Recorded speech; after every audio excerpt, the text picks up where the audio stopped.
A new statue evoking the bravery and sacrifice of horses in the First World War was unveiled in Hampshire today. The Princess Royal performed the ceremony in Romsey, a town that supplied more than 100,000 horses to the British Army a century ago.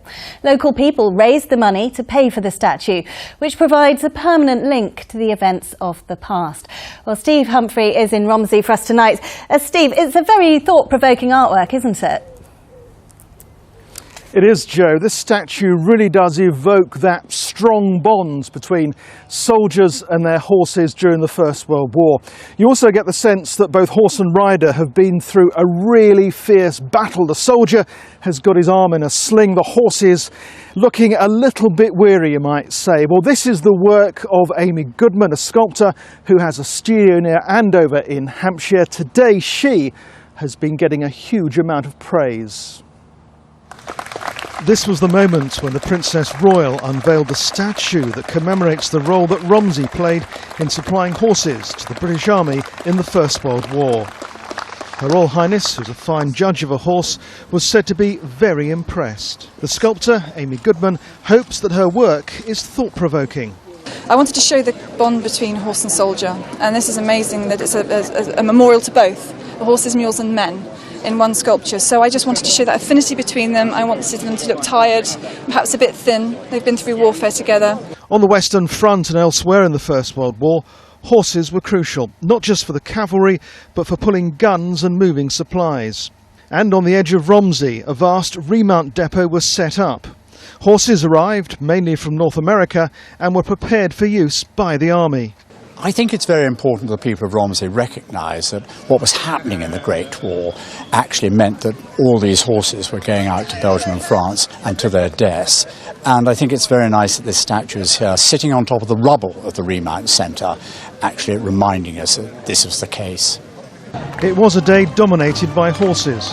There was a parade through the town centre and a performance by Joey, the leading character from the Warhorse stage play. Amongst the crowd were many people whose relatives worked at Romsey's Remount Depot on Pauncefort Hill.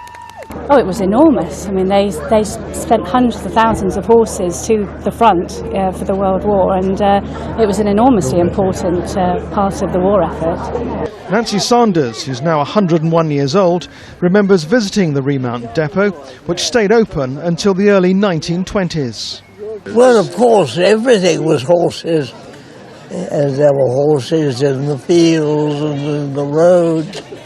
There was nothing else. Local people raised £80,000 to pay for this statue, which now stands as a permanent memorial to the role that Romsey played in the First World War. The British Army used around about 1 million horses during the First World War. Half of them were either killed or died of disease. 100 years later, that sacrifice is being remembered. From Romsey, back to you.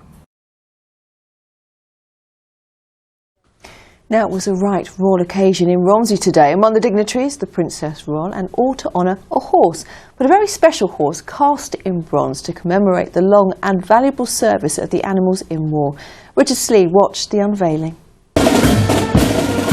A large crowd turned out in the town square to welcome the Princess Royal, and on parade were representatives from many regiments with a horse connection, including the Royal Hussars and the Household Cavalry. The procession then made the short journey down to the Memorial Gardens, where the 120,000 horses who were trained in Romsey during the First World War were commemorated by this bronze statue of horse and trooper. One special guest was 101-year-old Nancy Sanders, whose father, Colonel Edward Sanders, was one of the commanding officers at the Remount Depot.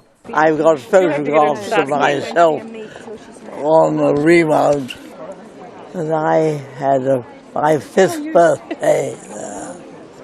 Also here was Joey, the warhorse puppet from the National Theatre, giving the crowd just a hint of what it might have been like here 100 years ago.